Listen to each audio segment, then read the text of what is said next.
Hello students, आज हम लोग पढ़ते हैं मैग्नेटिक सर्किट्स का कुछ बेसिक फार्मूला जो हम लोग यूज़ करते हैं। और साथ ही साथ इसके बाद हम लोग ये भी पढ़ेंगे कि यदि कोई भी एक मैग्नेटिक सर्किट दिया हुआ है तो हम उसका इलेक्ट्रिकल इक्विवेलेंट सर्किट कैसे ड्रॉ कर सकते हैं। ठीक है, तो ये हम लोग दो टॉपिक आज पढ़ेंगे। ठीक है, सबसे पहले आप लोग कर लेते हैं जो बेसिक फार्मूले हम लोग यूज़ करते हैं वो क्या क्या हैं। और हम लोग बेसिक फार्मूले जो भी यूज़ करेंगे जब आगे अपन न्यूमेरिकल्स बनाएंगे या अपन किसी भी टॉपिक का एनालिसिस करेंगे, जब वहाँ पर हमको ये सारे फार्मूले जो हैं वो यूज़ होंगे। हम लोगों ने अपने पिछले वीडियोस में जो हमने मैग्नेटिक सर्किट पे देखे थे उसमें हम लोगों ने इन सारे टर्म्स की जो बेसिक टर्म्स होते हैं उनकी डेफिनेशंस अपन ने पूरा डिटेल में हम लोगों ने स्टडी कर ली है और समझ लिया है ना।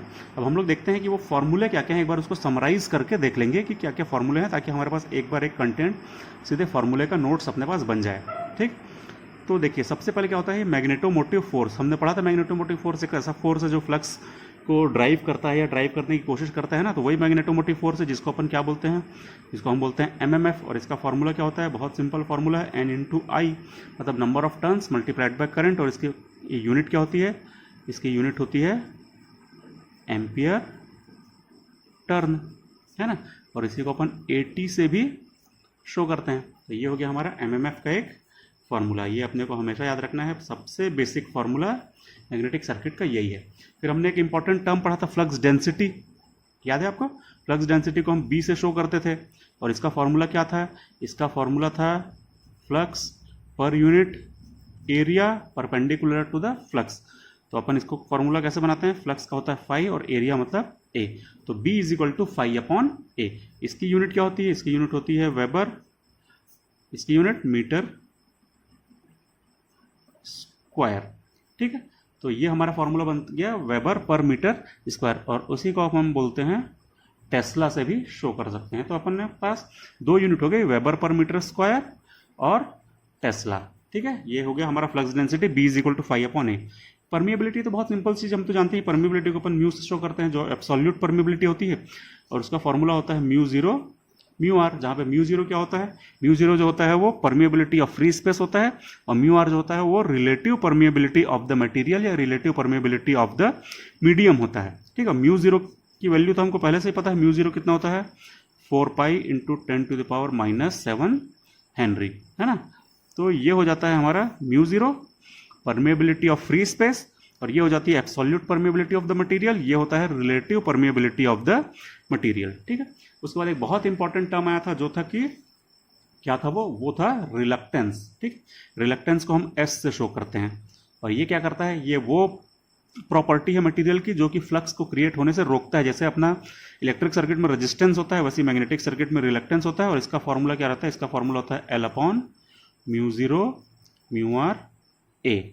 ठीक है, यहाँ पर L क्या है, ये लेंथ ऑफ फ्लक्स पाथ है, मतलब फ्लक्स कितने डिस्टेंस को ट्रेवल कर रहा है, कितने लेंथ को ट्रेवल कर रहा है, ये वो लेंथ है। म्यू जीरो म्यू आर तो हमने अभी डिस्कस किया है, परमेबिलिटीज हैं। ए जो होता है वो क्रॉस सेक्शनल एरिया होता है, मतलब जो फ्लक्स जा रहा है, यदि ऐसे फ्लक्स जा रहा है तो ये कितने क्रॉस सेक्शनल एरिया को क्रॉस कर रहा है।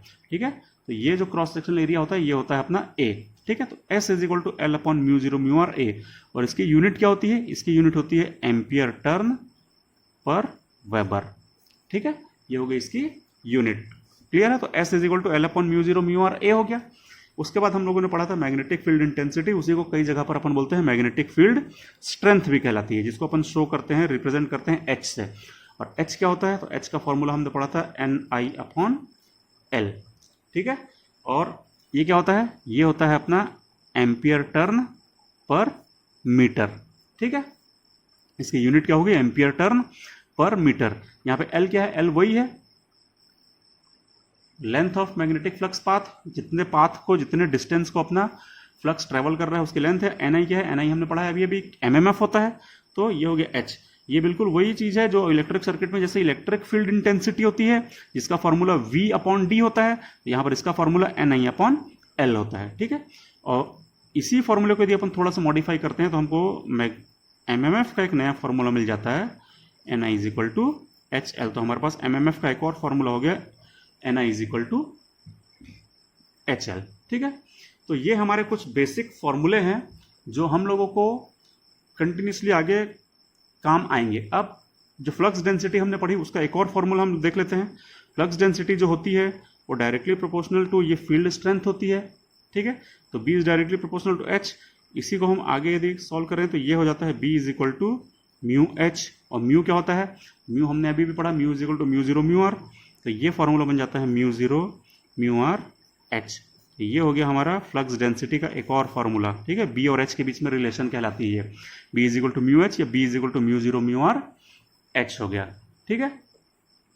और यदि कोई फार्मूला हम लोग यदि देखें इसी कॉन्टेक्स्ट में यदि अपन पढ़ना चाहें तो एक फार्मूला और होता है, जैसे हमारा इलेक्ट्रिक सर्किट में एक क्या रहता है, ओम्स लॉ होता है इलेक्ट्रिक सर्किट में। हाँ, ओम्स लॉ क्या होता है इलेक्ट्रिक सर्किट में, यदि मैं यहाँ पर रफ में इसको लिखूँ तो होता है V is equal to I R होता है ना। V क्या होता है, ये अपना इलेक्ट्रोमोटिव फोर्स होता है, ठीक है। सोर्स रहता है अपना, I जो करंट होता है और R जो होता है वो रेजिस्टेंस होता है। इसी का करस्पॉन्डिंग यदि मैं मैग्नेटिक सर्किट में लिखने की कोशिश करूं तो V के करस्पॉन्डिंग हमारा मैग्नेटिक सर्किट में MMF होता है, मैंने लिख दिया MMF। I के करस्पॉन्डिंग हमारा मैग्नेटिक सर्किट में फ्लक्स होता है, R के करस्पॉन्डिंग हमारा मैग्नेटिक सर्किट में S होता है। तो Ohm's law for magnetic circuit बन जाता है MMF is equal to phi S, और इसी को अपन लिखते हैं NI is equal to phi S। तो हमको MMF का एक और बेसिक फॉर्मूला मिल जाता है NI is equal to phi S। और हमने यहाँ पर देखा था NI is equal to HL भी होता है, तो इसका मतलब हम क्या ऐसा लिख सकते हैं NI is equal to phi S is equal to HL। ये हमारा एक बहुत बेसिक और बहुत जनरलाइज्ड फॉर्मूला बन जाता है, NI is equal to phi S is equal to HL। तो ये कुछ बेसिक फॉर्मूले थे जो हमको मैग्नेटिक सर्किट में जब न्यूमेरिकल्स अपन बनाएंगे या मैग्नेटिक सर्किट को एनालाइज करेंगे, उसके बारे में अलग अलग चीज़ें पढ़ेंगे, तो हमको ये सब जगहों पर काम आएंगे। एक फॉर्मूला और बच जाता है जो आगे चल करके स्टडी में हमको और काम आता है, वो कहलाता है लीकेज कोफिशिएंट, ठीक है। ये होता है लैम्डा, और इसका फॉर्मूला होता है leakage coefficient is equal to total flux upon useful flux. मतलब जो हमारा टोटल फ्लक्स जो भी सोर्स ने जनरेट किया है उस फ्लक्स में से कुछ फ्लक्स जो होता है वो लीक हो जाता है, मतलब जहां उसको जाना चाहिए, जो वर्क उसको करना चाहिए वो नहीं कर पाता है, बल्कि कुछ दूसरी जगह चला जाता है, ठीक है। उस अपने पाथ को जो है वो डेविएट कर जाता है। तो जो फ्लक्स हम लोग के एक्चुअल पाथ में जा रहा है वही हम यूज कर पाते हैं, तो उसी से बना है ये formula lambda is equal to total flux upon useful flux. मतलब टोटल फ्लक्स जो सोर्स से जनरेट हुआ है फाई टी डिवाइडेड बाई जो फ्लक्स को हम यूज कर पा रहे हैं जो हमारे लिए यूजफुल है, ये होता है फाई टी अपॉन फाई, और इसकी वैल्यू हमेशा 1 से ज़्यादा रहती है। तो ये हो गए हमारे कुछ बेसिक फॉर्मूले जो हम लोग मैग्नेटिक सर्किट में यूज़ करते हैं। काफ़ी इंपॉर्टेंट फॉर्मूले हैं, ध्यान रखिएगा और इसको अच्छे से पढ़िएगा। अब हम लोग अपना दूसरा टॉपिक करते हैं जो हमने सेकंड लिखा था कि electrical equivalent circuit of magnetic circuit, ठीक है। तो चलिए अपन उसको करते हैं कि electrical equivalent circuit of magnetic circuit अपन कैसे बना सकते हैं। तो वो बना करके अपन देखते हैं। अब हम बनाते हैं electrical equivalent of magnetic circuit. मान लो हमको कोई एक मैग्नेटिक सर्किट दिया हुआ है, ठीक है। तो मैग्नेटिक सर्किट यदि हमको दिया हुआ है और हमको एक इलेक्ट्रिक उसका इक्विवेलेंट बनाना है, तो आप एक सर्किल जैसे बना लीजिए। मैं कोशिश करता हूँ कि एक सर्किल बनाऊँ। ये मान लीजिए हमारा एक सर्किल है और ये हो गई हमारी एक सर्कुलर रिंग, ठीक है। सर्कुलर रिंग है मान लो हमारी ये, ठीक है। सपोज ये सर्कुलर रिंग है, इस पे हम लोगों ने कुछ वायर को वाउंड किया हुआ है, नंबर ऑफ टर्न्स इसमें लगे हुए हैं जो कि ये हो गए, ठीक है। कितने नंबर ऑफ टर्न्स हैं, तो सपोज नंबर ऑफ टर्न जो है वो n है और इसमें से जाने वाला करंट कितना है, I है। तो जब ये नंबर ऑफ टर्न्स रहेंगे n और I, तो ये दोनों मिलकर बन जाएंगे MMF। और MMF क्या करता है, फ्लक्स क्रिएट करता है या फ्लक्स को क्रिएट करने की कोशिश करता है।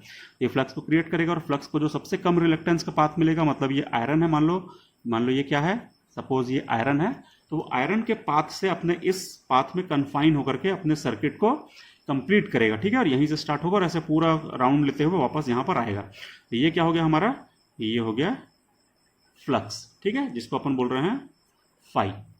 क्लियर है। तो ये हो गया हमारा एक मैग्नेटिक सर्किट। यहाँ पर सोर्स लगा है, सोर्स ने एक फ्लक्स बनाया और वो फ्लक्स ने अपने पाथ को इस पूरे रास्ते से कंप्लीट किया है, ठीक है। तो यदि हम इसी का इलेक्ट्रिकल इक्विवेलेंट बनाना चाहें तो कैसे बनाएंगे। सबसे पहले सोर्स है, सोर्स क्या है, NI मतलब MMF। तो इलेक्ट्रिकल सोर्स क्या होता है, वो होता है EMF। तो ये हो गया हमारा सोर्स, ठीक है। उसके बाद इस पूरे रास्ते में जा रहा है क्या है, फ्लक्स, ठीक है। फ्लक्स का जो रास्ता है, तो ये रास्ता जो है ये स्टील मतलब आयरन का बना हुआ है, इसका कुछ ना कुछ परमिएबिलिटी होगी, कुछ लेंथ होगी, कुछ एरिया होगी, तो इसका कुछ ना कुछ रिलक्टेंस होगा। रिलक्टेंस कैसे निकलता है, तो रिलक्टेंस निकलता है S is equal to L upon mu zero mu R A. तो इसमें लेंथ भी है इसकी कुछ ना कुछ परमिएबिलिटी भी होगी, इसका कुछ क्रॉस सेक्शनल एरिया भी होगा, तो इसका मतलब कुछ ना कुछ रिलक्टेंस होगा जो इस फ्लक्स को अपोज करेगा। तो ये फ्लक्स को अपोज करेगा, तो फ्लक्स को अपोज करने के लिए हम बनाएंगे रेजिस्टेंस। इलेक्ट्रिकल में क्या होता है, रिलक्टेंस का करस्पॉन्डिंग होता है रिलक्टेंस, ठीक है। तो ये हम लोगों ने बना दिया, रिलक्टेंस का करस्पॉन्डिंग होता है रेजिस्टेंस, ठीक है। तो इस मैग्नेटिक सर्किट का ये हो गया इलेक्ट्रिकल इक्विवेलेंट, ठीक है। क्या क्या बनाया हमने, ये एमएमएफ है, ये हो गया हमारा एमएमएफ, इसमें से क्या जा रहा है, फ्लक्स, ये हमारा जा रहा है फ्लक्स, और इस पूरे रास्ते का कुछ ना कुछ रिलक्टेंस होगा, तो ये हो गया हमारा रिलक्टेंस। ये हो गया इस मैग्नेटिक सर्किट का इलेक्ट्रिकल इक्विवेलेंट, ठीक है। मान लो मैं दूसरा बनाता हूं, अब मैं सर्कुलर की जगह बना देता हूं रेक्टेंगुलर, उससे कोई अंतर नहीं पड़ेगा, फ्लक्स को तो रास्ता मिलना चाहिए चलने के लिए, तो फ्लक्स को रास्ता मिलेगा चलने के लिए, पाथ मिलेगा उसको, सपोज बीच में लेकिन आ गया एक एयर गैप, ठीक है। क्या आ गया है बीच में, तो बीच में यहां पर एक बन रहा है अपना एयर गैप, ठीक है। तो उस एयर गैप का क्या इफेक्ट पड़ेगा, तो एयर गैप का जो इफेक्ट पड़ेगा है ना, ये हो गया हमारा एयर गैप, ठीक है।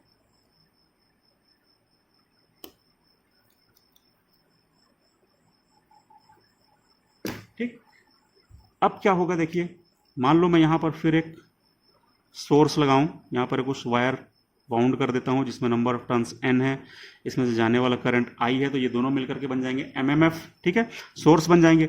जैसे ये सोर्स बनेंगे तो इसमें से कुछ ना कुछ फ्लक्स बनेगा, वो फ्लक्स कैसे होगा, वो यहाँ से ऐसे अपने रास्ते को कंप्लीट करेगा। मान लेते हैं अपन, फिर ये क्या है, ये मान लें कि एक आयरन है, तो आयरन के पाथ से वो अपने फ्लक्स जो है अपने पाथ को कंप्लीट करेगा, फिर आएगा एयर में, एयर से होता हुआ ये ऐसे आकर के अपने सर्किट को कंप्लीट कर लेगा, ठीक है। मतलब इस पूरे रास्ते से ये फ्लक्स जो है वो अपने पाथ को कंप्लीट करेगा, यहां पर वो फ्लक्स सेट होगा, ठीक है। साथ ही साथ वो एयर गैप में भी जाएगा। यदि हम इसी का इलेक्ट्रिकल इक्विवेलेंट बनाना चाहें तो कैसे बनेगा वो, ये सोर्स है, सोर्स कैसे बनाते हैं अपन, ये बन गया हमारा सोर्स, उसके बाद इस रास्ते से जाएगा, ये आयरन मिला, आयरन का हमने देखा था कि उसका कुछ ना कुछ एक अपोजिशन, फ्लक्स को अपोज करने की प्रॉपर्टी होती है, मतलब रिलक्टेंस होता है। तो ये आयरन का हमने बना दिया एक रिलक्टेंस, जिसको अपन नाम दे देंगे SI, ठीक है, रिलक्टेंस ऑफ आयरन। अब बीच में आ रहा है एयर गैप, जैसे ये एयर गैप आएगा तो एयर गैप की कुछ ना कुछ लेंथ है, देखिए ये कुछ लेंथ है, ठीक है, सपोज वो L है, ये L हो गया। एयर गैप का म्यू 0 होता है, अपन जानते हैं 4.10⁻⁷। एयर गैप का म्यू आर कितना होता है, तो आयरन से अलग होता है, आयरन का कुछ ना कुछ म्यू आर होता है, एयर गैप का म्यू आर 1 होता है, ठीक है। Mu R for air gap is equal to 1, ठीक है। तो इसका मतलब है इसका जो रिलक्टेंस होगा एयर गैप का, वो आयरन के रिलक्टेंस से अलग होगा, और यदि इसका रिलक्टेंस आयरन के रिलक्टेंस से अलग होगा तो हमको उसके रिलक्टेंस को अलग शो करना पड़ेगा, ठीक है। चूंकि दोनों में से फ्लक्स सेम जा रहा है, तो जब भी फ्लक्स सेम जा रहा है मतलब कि ये दोनों सीरीज में कनेक्टेड है, ठीक है। और जो भी इसका रिलक्टेंस है मैं उसको शो कर देता हूं SG से, क्लियर। और यहां से ऐसे फ्लक्स आएगा और अपने पाथ को कंप्लीट कर लेगा, तो ये ऐसे अपने पाथ को इसने कंप्लीट कर लिया। ये जो सोर्स लगा था NI, तो ये हो गया हमारा NI, ठीक है, NI। ये पूरे आयरन का कुछ ना कुछ रिलक्टेंस होगा, तो ये आयरन का रिलक्टेंस होगा जो इस फॉर्मूले से निकलेगा, ठीक है। ये एयर गैप बीच में आया था, तो एयर गैप का कुछ रिलक्टेंस होगा, वो यहाँ पर निकाल लेंगे, वो भी इसी फॉर्मूले से निकल जाएगा, ठीक है। एयर गैप की लेंथ, एयर गैप का म्यू और एयर गैप का क्रॉस सेक्शनल एरिया, ठीक है। और इसमें से जा रहा है एक फ्लक्स, तो ये चला जाएगा ये हमारा फ्लक्स, ठीक है। सेम फ्लक्स जो है वो एयर गैप से जा रहा है और सेम फ्लक्स जो है वो आयरन से जा रहा है, तो इसलिए ये सेम फ्लक्स हमने दोनों को बना दिया। तो ये हो गया हमारा सीरीज मैग्नेटिक सर्किट। अपन और भी एक बनाने की कोशिश करते हैं, चलिए। मान लो आप कि कुछ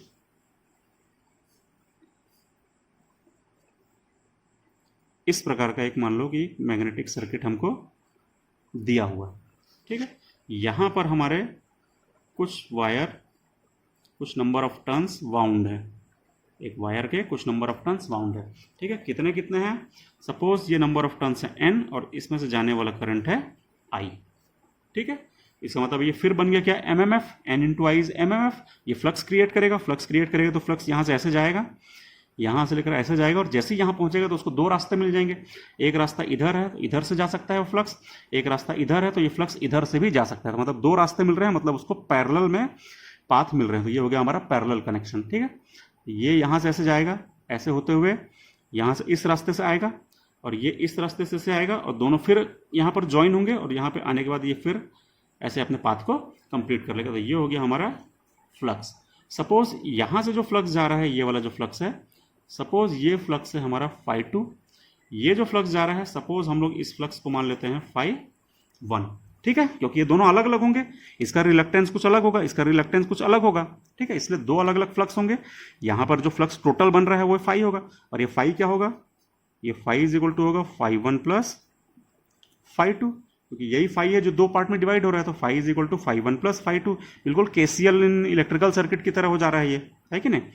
तो ये हो गया हमारा एक डायग्राम। अब हम इसी का यदि इलेक्ट्रिकल इक्विवेलेंट बनाना चाहें तो कैसे बनाएंगे, बहुत सिंपल है। देखिए सोर्स को अपन कैसे बनाते हैं, सबसे पहले अपन सोर्स बना लें, ये बन गया, ठीक है। उसके बाद हमारा एस होता है, एस का फॉर्मूला होता है L अपॉन μ0 μr A, ठीक है। तो इस रास्ते में देखिए कहां से लेकर कहां तक, ये यहां से लेकर के ये यहां तक का, ठीक है। इस पूरे रास्ते का, ये जो मैं ऐसे करके बना रहा हूं, इस पूरे रास्ते में सेम फ्लक्स जा रहा है, मतलब यहां पर पूरा में कितना फ्लक्स है, 5 फ्लक्स है, ठीक है। तो इस पूरे रास्ते का एक रिलक्टेंस होगा, क्यों होगा, क्योंकि इस पूरे रास्ते की कुछ ना कुछ देखिए लेंथ है, यहाँ का कुछ ना कुछ क्रॉस सेक्शनल एरिया भी होगा ये, और इस पूरे रास्ते का कुछ ना कुछ, क्योंकि मटेरियल है आयरन है, हम लोग इसको आयरन मान रहे हैं, तो कुछ ना कुछ उसकी रिलेटिव परमेबिलिटी भी होगी, तो इसका कुछ ना कुछ रिलक्टेंस होगा, मतलब ये फ्लक्स को कुछ ना कुछ अमाउंट में अपोज कर रहा होगा। तो इस रास्ते का एक रिलक्टेंस होगा, सपोज वो रिलक्टेंस है, ये हमने बना दिया एस, ठीक है। उसके बाद हम पहुंचे इधर पे और इधर पे, तो ये दोनों रास्ते क्या हैं, दो अलग अलग रास्ते मिल रहे हैं, तो एक इधर रास्ता बनेगा और एक रास्ता इधर बनेगा, ठीक है। दो रास्ते मिलेंगे, यहां से जाएगा हमारा φ1 और यहां से जाएगा अपना φ2, ये वाला था हमारा φ, क्लियर है। ये φ जा रहा था तो ये हमने φ बना दिया, यहां से आ रहा था φ1 तो ये हमने बना दिया φ1, यहां से आ रहा है φ2 तो ये हमने बना दिया φ2। अब इन रास्तों के रिलक्टेंस के बारे में देखें तो देखिए ये रास्ते का लेंथ जो है वो इतनी कम है और इस रास्ते की लेंथ हमको ऑटोमेटिक दिख रही है कि ज़्यादा है, तो इसकी लेंथ कम है, इसकी लेंथ ज़्यादा है, तो इसका मतलब इसका रिलक्टेंस कुछ अलग होगा, इसका रिलक्टेंस कुछ अलग होगा। यदि लेंथ में डिफरेंस है तो इस फॉर्मूले के कारण, इस पूरे फॉर्मूले के कारण एस की वैल्यू भी अलग अलग हो जाएगी। तो मान लेते हैं कि यहाँ का जो एस है वो S1 है और यहाँ का जो एस है सपोज वो S2 है, ठीक है। तो इस पूरे रास्ते का एक रिलक्टेंस होगा, ये हमने बना दिया S2, इस पूरे रास्ते का एक रिलक्टेंस होगा जो हमने बना दिया S1, इस रास्ते से जा रहा है φ1 और इस रास्ते से जा रहा है φ2, ये हमने उसका पूरा इक्विवेलेंट इधर से इधर बना दिया। यहाँ से जा रहा था φ तो ये हमने बना दिया φ। इस पूरे रास्ते का एक रिलक्टेंस होगा तो ये हमने बना दिया S।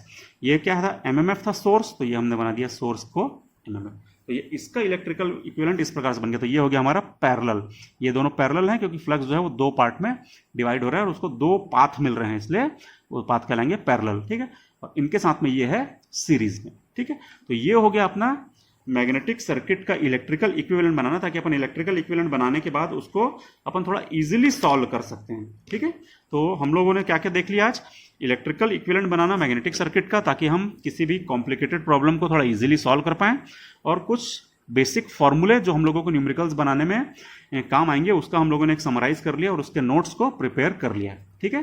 तो ये हो गया all about the basics of magnetic circuit, ठीक है। यदि आप लोगों को वीडियो पसंद आया हो तो प्लीज़ इस चैनल को सब्सक्राइब जरूर कीजिए। Thank you.